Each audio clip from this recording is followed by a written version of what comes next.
Então, muito bom dia e a paz do Senhor. É esta sexta sessão das Epístolas Pastorais. E vamos dar continuidade então ao estudo que temos vindo a abordar aqui acerca da carta de 1 Timóteo, 2 Timóteo e a carta a Tito. Sendo que para encerrarmos esta sexta sessão vamos recair essencialmente no final do segundo capítulo, que foi onde ficámos na sessão anterior, e abordarmos aqui um aspecto muito importante que está no final do segundo capítulo e terceiro capítulo. Não havendo tempo para abordar o capítulo na sua totalidade, eu destacaria do final do segundo capítulo e do terceiro, essencialmente um assunto muito importante que tem a ver com a graça de Deus. E que Paulo escreve sobre a graça de Deus a Tito. A salvação concedida ao homem que se encontra perdido, é fruto da graça do Senhor, por intermédio de Jesus Cristo, que veio a este mundo, e é aquilo que celebramos precisamente nesta altura, a morte de Cristo, não é? Deus fez homem para remir o próprio homem. E a graça de Deus é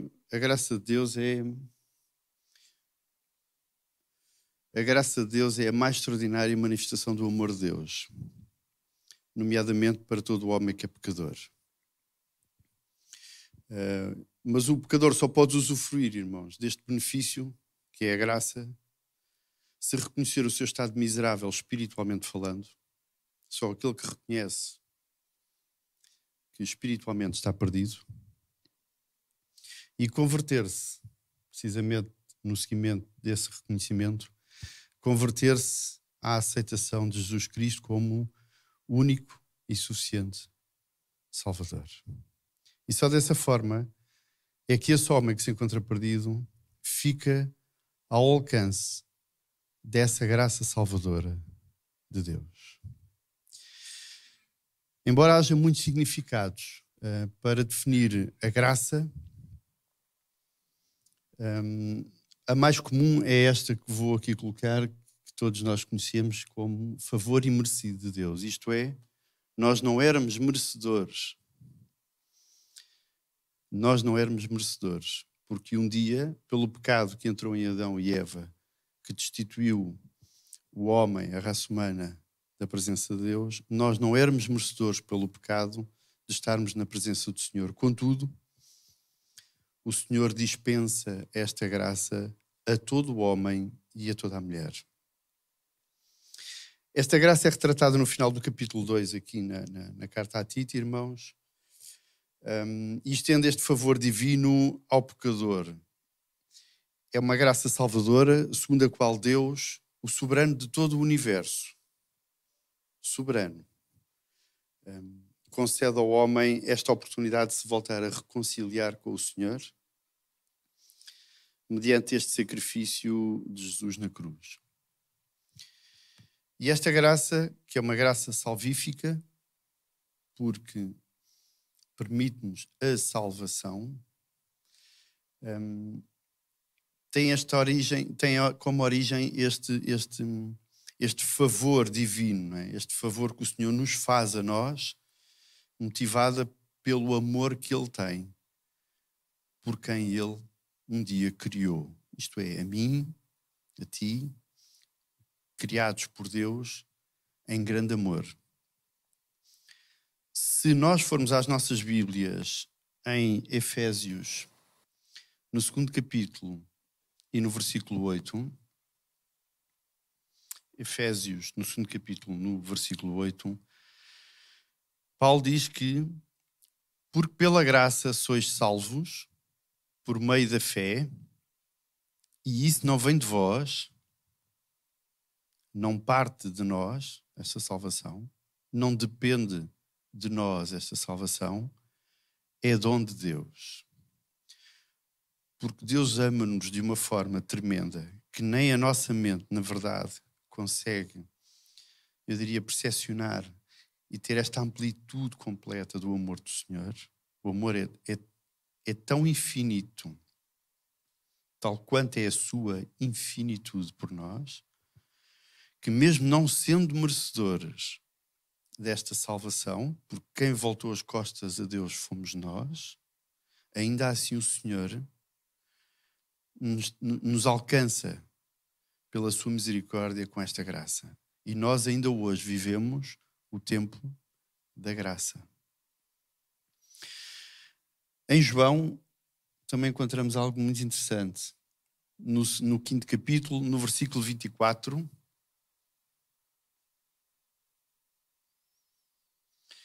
João diz assim na palavra do Senhor, palavras de Jesus: na verdade vos digo que quem ouve a minha palavra e crê naquele que me enviou tem a vida eterna e não entrará em condenação, mas passou da morte para a vida.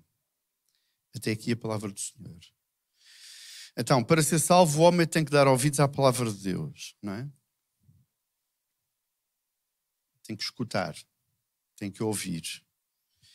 E não é apenas só escutar e ouvir em si. É necessário também que o seu coração se abra para que a mensagem do Evangelho faça morada no seu coração.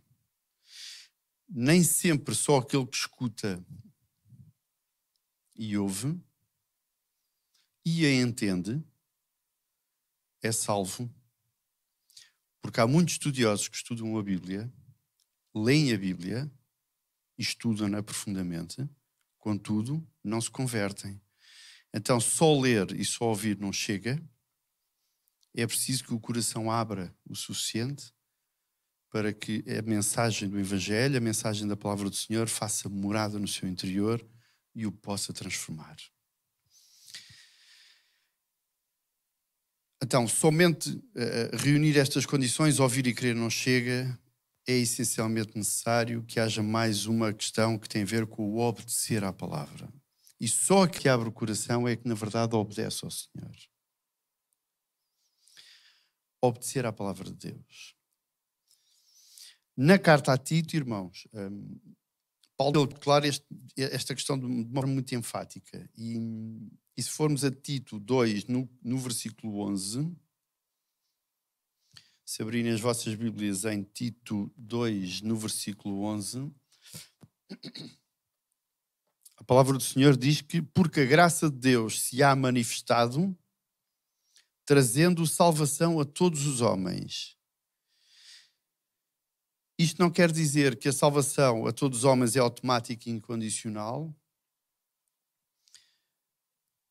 De forma alguma. Isto não acontece de uma forma automática a todos os homens e de forma incondicional, mas ela é trazida por intermédio de Jesus Cristo, como manifestação da graça à disposição de todo o homem e de toda a mulher no mundo inteiro. Isto é, Jesus, quando veio àquela cruz em sacrifício, ele vem trazer esta graça a toda a raça humana que nele crer. Isto é, ela está à disposição de todos, mas nem todos a aceitam. E esta graça só pode se tornar efetiva, irmãos, para aqueles que derem ouvido à palavra. Ouvido à palavra. Escutar a palavra do Senhor. E arrependerem-se dos seus pecados. Tem que haver arrependimento para que esta graça também nos possa alcançar. Jesus iniciou o seu ministério dizendo o seguinte, irmãos. Em Marcos 1, no versículo 15, encontramos esta passagem que diz: o tempo está cumprido e o reino de Deus está próximo. Arrependei-vos e crede no Evangelho. São palavras do Senhor. Esta graça está ao alcance, esta graça salvadora, irmãos, está ao alcance daqueles que se arrependerem e crerem no Evangelho. E crerem em Jesus. E crerem na palavra do Senhor. E crer não é só aceitá-la, é deixar ela fazer morada no nosso coração e vivê-la. É materializá-la, é passá-la ao ato. é pô-la em prática. Isto é, sem arrependimento e fé, eu coloquei aqui que a graça de Deus não tem como agir no coração do homem. Isto é, a extensão da graça, quando o Senhor abre, é como se abrisse os braços e estendesse a graça ao mundo inteiro. Ela está disponível. O homem e a mulher, assim que nasce, está ao alcance da graça do Senhor. Mas só aquele que nele crê e o aceita é que vai ter este privilégio de sentir a graça salvadora na sua vida, ainda que ela lá esteja. Então, nós podemos ter vários tipos de manifestações de graça de Deus. E era isto que aqui íamos estar hoje a tentar perceber como é que funciona a graça do Senhor. Nós temos, por exemplo, a graça comum. Esta é uma graça que não opera salvação. E os irmãos vão entender isto. Há muitas manifestações da graça de Deus. A partir deste conceito da graça comum, nós vamos conseguir entender isto. Em Atos 17, no versículo 25, diz a palavra do Senhor: Ele dá a todos a vida, a respiração e todas as coisas. Irmãos, todo o homem e toda a mulher, quer creia em Deus ou não, é o Senhor que lhes dá, mesmo aos que não creem,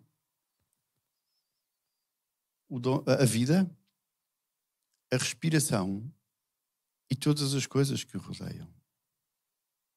E isto é uma manifestação da graça do Senhor, que até aquele que não o conhece e até aquele que o rejeita, até esse é o Senhor que lhe dá o respirar e a vida, até ao dia em que o próprio Senhor lhe tirará o respirar também. E esta é uma graça comum a todos, crentes e não crentes. Porque até mesmo esse não era merecedor da vida e do respirar. Contudo, o Senhor, pela sua graça, lhe dá este benefício. Esta graça também é uma graça salvadora. E a graça salvadora, irmãos, diz lá em Tito 12:11. Porque a graça de Deus se há manifestado trazendo salvação a todos os homens. Como é que se manifestou a graça de Deus a todos os homens para salvação? Por intermédio de Jesus Cristo. Através de Jesus Cristo, o Senhor disponibiliza a todo o homem e toda a mulher comum o privilégio de ser salvo. Através de Jesus. Então aqui já temos outro tipo de graça que nos alcança a todos, mas nem todos a aceitam. Contrariamente à graça comum, em Salmos 19:1 diz: Os céus proclamam a glória de Deus e o firmamento anunciam as obras das suas mãos. Isto é, na graça comum, o Senhor revela-se a todo o homem e a toda a mulher, nem que seja pela natureza. Não há quem seja desculpável aos olhos do Senhor um dia que esteja de frente ao Senhor e dizer: Senhor, eu não tive a oportunidade de te conhecer, porque até a natureza, aquilo que nos rodeia, apontam para algo superior, apontam para Deus. Contudo, irmãos, só os que aceitam Jesus Cristo, creem em Deus e aceitam em Jesus como único e suficiente Salvador, é que estão ao alcance desta graça salvadora. Até aqui os irmãos estão a entender? Esta graça comum não opera salvação. Está disponível a todo o homem e toda a mulher. Todo o homem e toda a mulher respira. Todo o homem e toda a mulher tem vida. Dada por quem? Por Deus, pela sua graça. Mas nem todos, só porque respiram e porque estão vivos, são salvos. Depois há a graça salvadora, que é aquele que acredita, crê e aceita Jesus Cristo, e então está sobre a graça salvadora de Deus. Pela graça de Deus, aceitamos o Senhor e podemos ser salvos. Agora, a graça salvadora desmultiplica-se.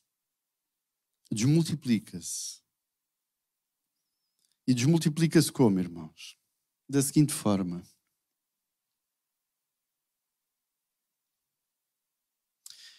A graça salvadora, que é aqueles que acreditam em Jesus Cristo. Existe, pois, a graça justificadora, a graça regeneradora e a graça da santificação. E é isto que vamos abordar agora a seguir. Graça justificadora é uma graça que opera junto do pecador, irmãos, diante da justiça do Senhor. A justiça é como um tribunal judicial que nos faz lembrar um julgamento, onde o homem é culpado e condenado. Nós somos culpados e condenados, mas perante Deus somos absolvidos e declarados justos por intermédio de quem? Quem é que neste momento está à direita do Pai, justificando-nos constantemente e absolvendo-nos constantemente perante o Senhor? Jesus. Jesus. Então todo aquele que crê no Senhor, todo aquele que crê em Jesus como único e suficiente Salvador, passou a ter Jesus como seu advogado, que é aquilo que tantas vezes nós ouvimos falar do púlpito, não é? Intercedendo por mim e por ti, constantemente junto do Pai, para cada vez que pecamos e nos arrependemos genuinamente, o Senhor Jesus está a fazer isto, absolvendo e declarando-nos justos na presença de Deus. Esta é uma nova forma da manifestação da graça do Senhor dentro da graça salvadora. Isto é, daqueles que já aceitaram Jesus. Porque não éramos merecedores disto. Mas Jesus nos justifica na presença do Pai. E diz mais, diz que Deus é o juiz e Jesus Cristo é o advogado. Os irmãos imaginem um tribunal onde nós éramos condenados para sermos julgados. O pecado é a transgressão da lei que nós fizemos. A expiação é a satisfação dessa lei em nós. O arrependimento é uma convicção que nós temos. E a aceitação traz o perdão ou a remissão dos pecados. E o Espírito Santo, irmãos, testifica esse perdão. A manutenção do Espírito Santo em nós testifica que somos perdoados. Porque aquele que não é perdoado, nós sabemos que o pecado traz a morte e traz a separação do homem com Deus. O homem, uma vez separado com Deus, não é cheio do Espírito Santo. Então aquele que é cheio do Espírito Santo, irmãos, isso é a prova maior que cada um de nós pode ter quando nos sentimos cheios do Espírito Santo, de que estamos a ser perdoados pelo Senhor. Porque senão o Espírito não habitava em nós. Porque quando há pecado, não habita a santidade do Senhor. Então aquele que é cheio do Espírito é a prova e a certeza que nós devemos ter, a segurança e o descanso que nós devemos ter de que somos perdoados pelo Senhor. Amém? Depois temos a graça regeneradora. O que é que isto significa, irmãos? Já ouvimos falar em nascer de novo, não já? Uma alma morta em transgressão precisa de uma nova vida. E uma vez aceito o Senhor, pela graça salvadora do Senhor, uma vez aceito Jesus como único, suficiente Salvador e perdoador dos nossos pecados, irmãos, é-nos concedida essa regeneração, isto é, esse novo nascimento, isto é, essa nova transformação do velho homem para um novo homem, de uma velha mulher para uma nova mulher. Não estamos a falar em termos de idades, estamos a falar entre aquilo que fazíamos e aquilo que passamos a fazer. Efésios 2,19 a palavra do Senhor diz que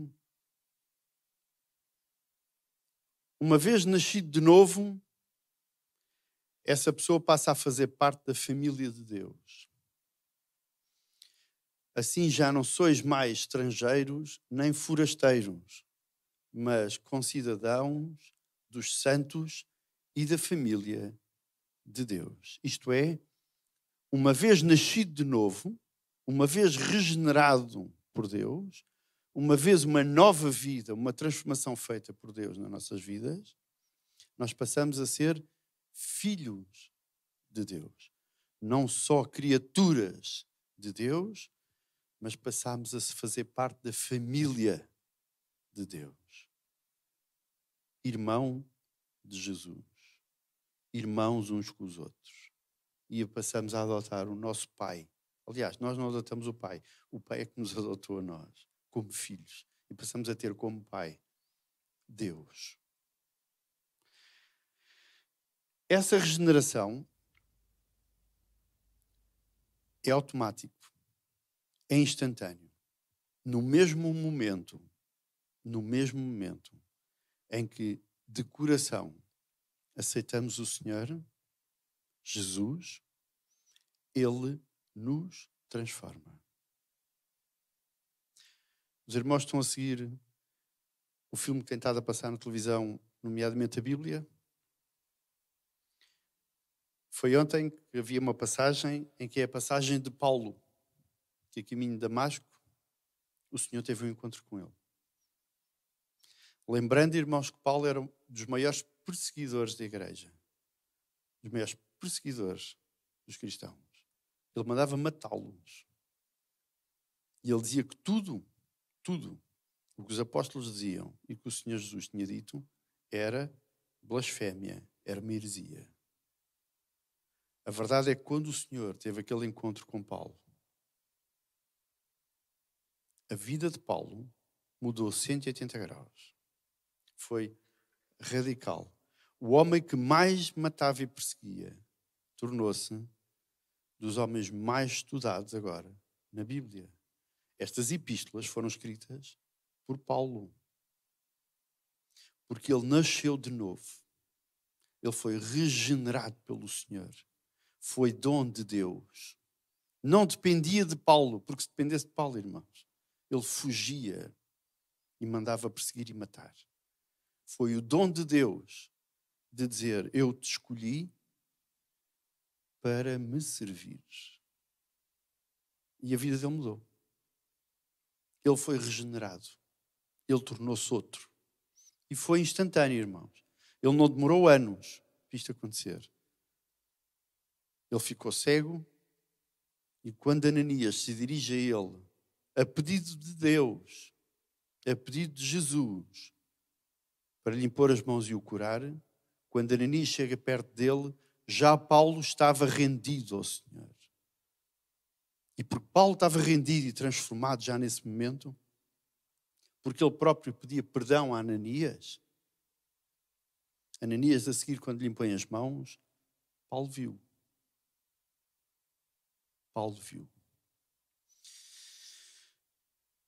Passamos a ser novas criaturas, irmãos. 2 de Coríntios, no 5º capítulo e no versículo 17, diz que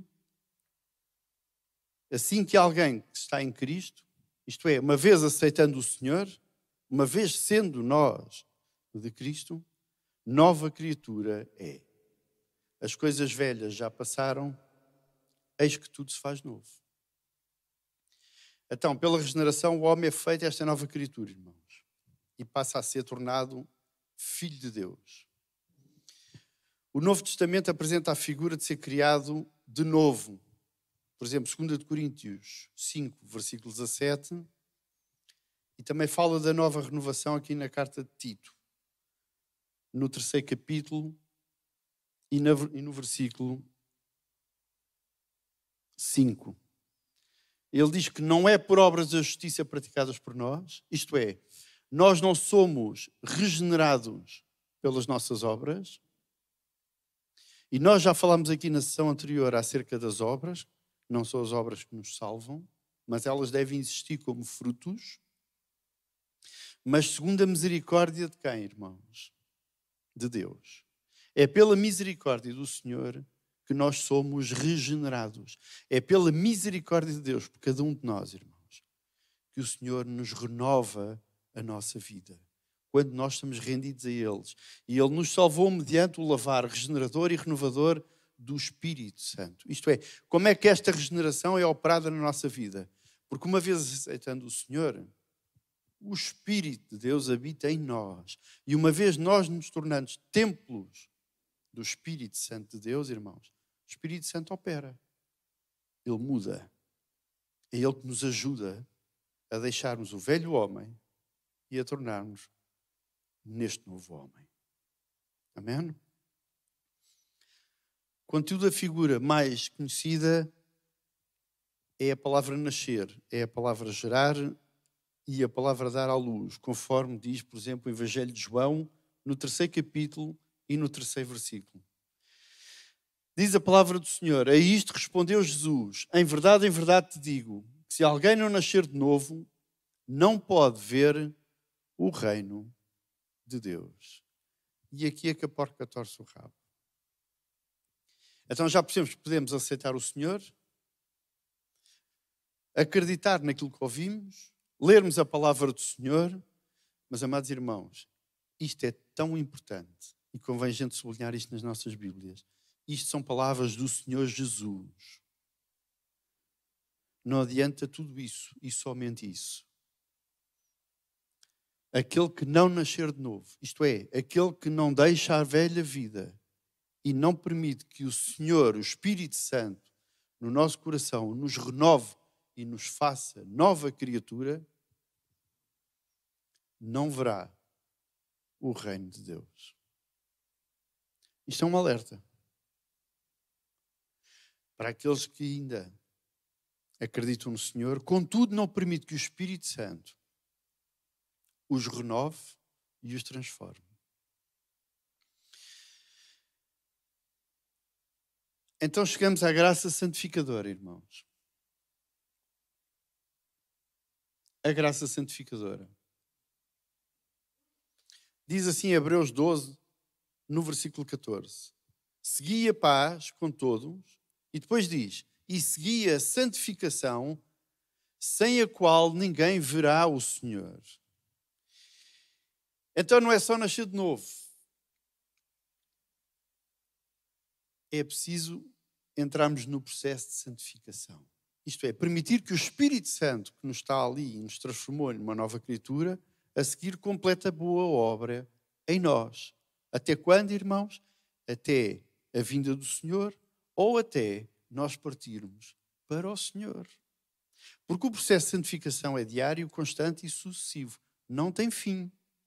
É suposto, na escada da santificação, que a gente vá subindo mais um degrau. Não importa a velocidade com que subimos esses degraus. O importante é que nós possamos subir mais um degrau. Mais um degrau. No processo da santificação. Então a santificação, irmãos, e desculpem-me a expressão, mas é mesmo isto. A santificação não é de caráter facultativo. A santificação, irmãos, é de caráter obrigatório. Porque para entrarmos no reino de Deus, onde tudo é santo e o Senhor é santo, nós teremos que ser santos também. Então o processo de santificação na nossa vida é mandatório. É obrigatório. Para todo aquele que quer ver o reino de Deus. A graça de Deus só pode ser eficaz, irmãos, na vida do convertido se ele se dispuser a negar-se a si mesmo e viver esta vida num processo de santidade. A santificação é este processo espiritual que vai decorrer ao longo de toda a nossa vida. Hebreus, no 12º capítulo e no versículo 14, era onde nós estávamos, diz que a falta de santificação é o oposto. Nós devemos seguir o processo de santificação, porque senão não veremos o Senhor. Então, a falta de santificação na nossa vida, irmãos, vem fazer com que ninguém veja o Senhor. Isto é, se levarmos uma vida de crente não santo, não verei o Senhor.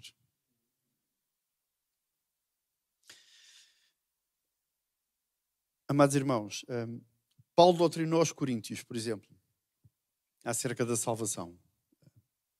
Nós já aqui tivemos uma escola dominical de jovens em que falávamos sobre a doutrina da salvação, que é algo também bastante importante.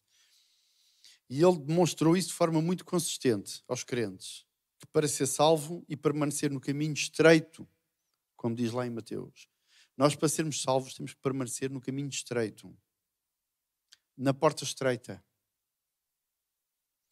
Tal como diz em Mateus 7,14, em obediência à palavra do Senhor.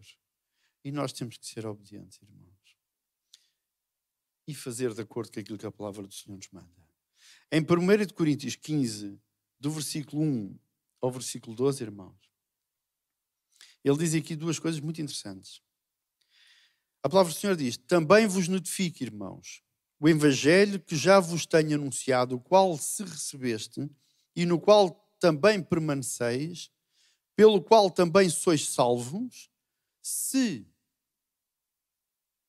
o retiveres, tal como vos tenho anunciado, e se não é que creste em vão.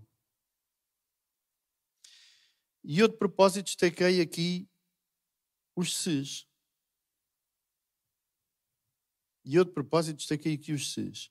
Porque ele indica a condição indispensável para a nossa salvação. Se retivermos o Evangelho,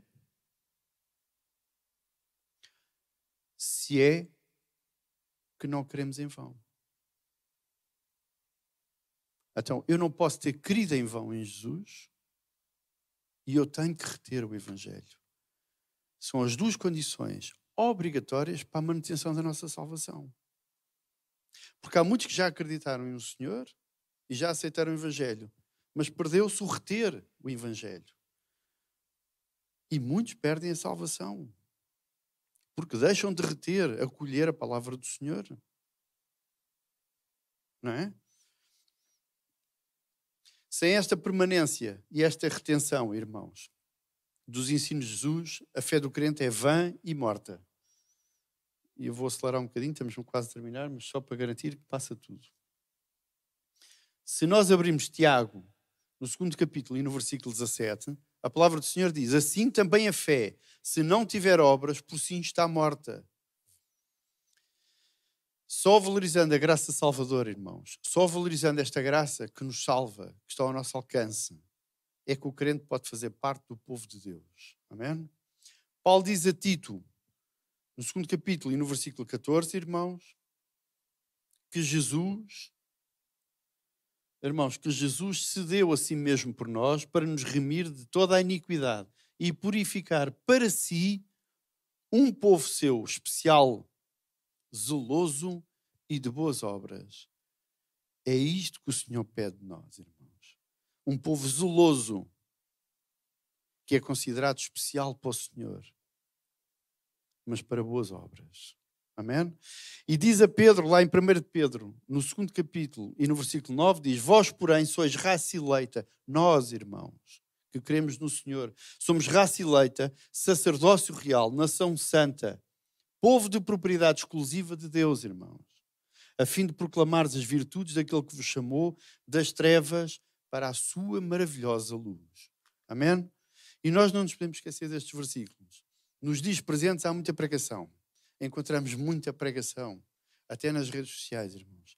Mas há muita pouca exortação com doutrina, em amor. E o Senhor quer que a sua igreja viva de acordo com a sã doutrina. Outro assunto que é falado aqui no capítulo 13, irmãos, e é o último assunto que vamos falar, tem a ver com sujeitos às autoridades. Era algo que não estava desta forma escrita na 1ª e 2ª Timóteo, e aqui em Tito a coisa fica clara. Tito 3, no versículo 1, diz assim a palavra do Senhor. Oi? Perdão. Perdão. Ainda ainda em Tito 2,15, antes de irmos aos sujeitos às autoridades, perdão. Tito 2,15 diz Paulo a Timóteo, diz Paulo a Tito, fala disto, tem a ver com a doutrina, que era o que estávamos a falar. Paulo diz assim a Tito, fala disto, isto é, fala da doutrina e repreende com toda a autoridade e ninguém te despreze. Paulo sabe e sabia que a doutrina tinha que ser passada na igreja. E Paulo sabia que a coisa não ia ser fácil quando se começa a doutrinar na igreja. Porque a nossa carne pede-nos para saltar dos limites e das regras. E depois em 2 Timóteo 4,2 diz assim, prega a palavra, insta quer seja oportuno, quer não. Prega. Quer seja oportuno pregares ou não, prega. Corrige, repreende e exorta com toda a longanimidade e doutrina. Isto é, ela tem que ser feita com todo o amor. Com muito respeito e com todo o amor. Amém? Agora sim, entrando naquele último tema, que tem a ver a estarmos sujeitos às autoridades, que Paulo fala a Tito, para exortar e para ensinar na igreja onde estava Tito. E Tito 3,1 diz, admoesta-os a que se sujeitem aos principados e potestades, que lhe obedeçam e estejam preparados para toda a boa obra. Isto é, Paulo tinha consciência quanto aos deveres cívicos e sociais que nós, crentes, devemos ter. Isto é, submetermos desde que a submissão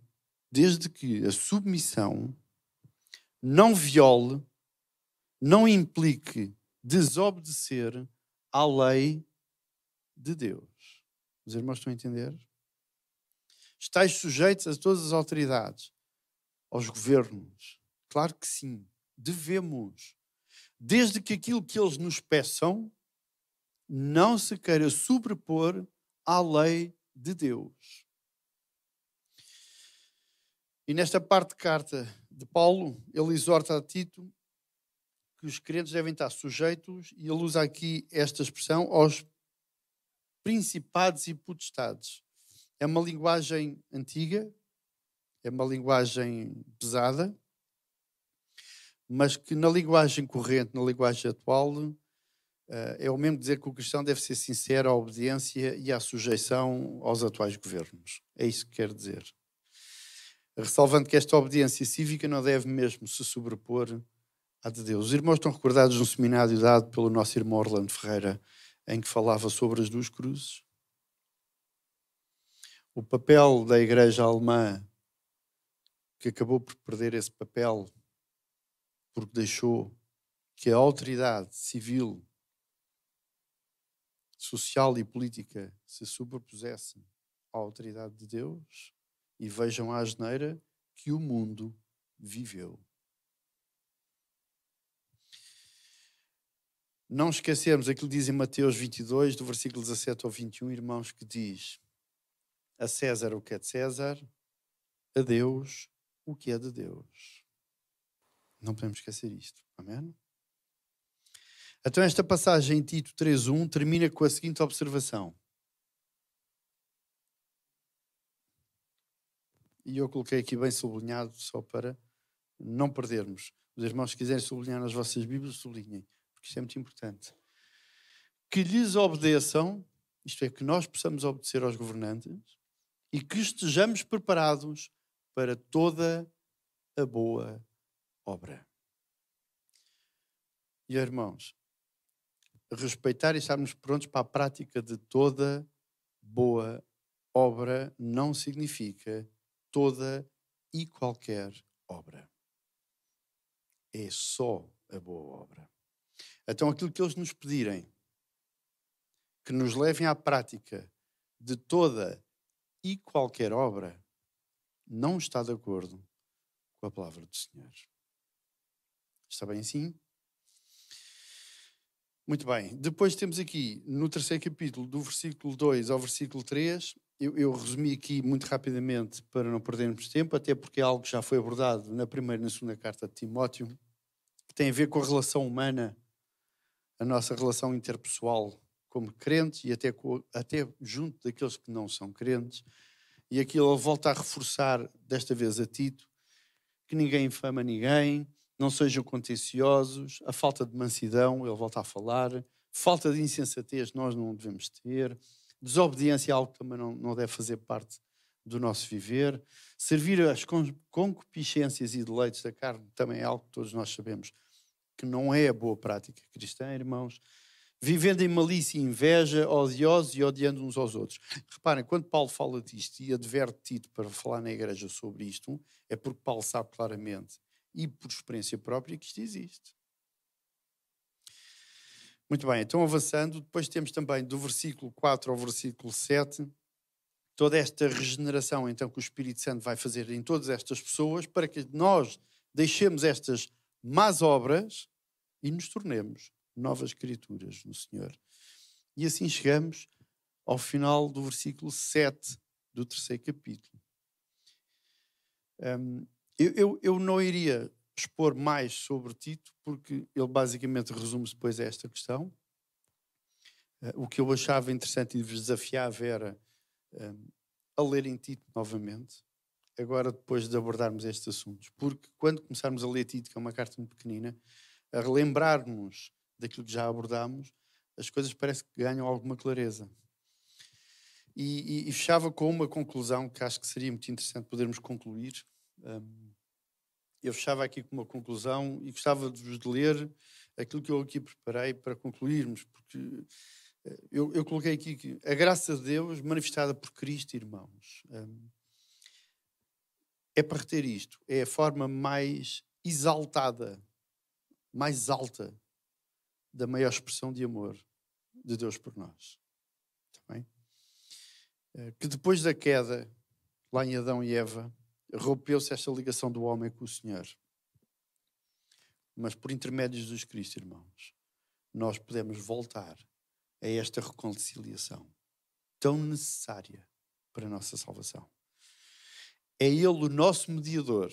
É Ele que está entre nós e Deus, justificando-nos sucessivamente para sermos considerados justos aos olhos do Senhor. Se não éramos consumidos pelo Senhor. E esta graça, que é uma graça salvadora, que nós já falámos, nas várias formas que ela tem de manifestar em nós, irmãos. Salmos 24:1 diz assim: do Senhor é a terra, a sua plenitude, o mundo e aqueles que nela habitam.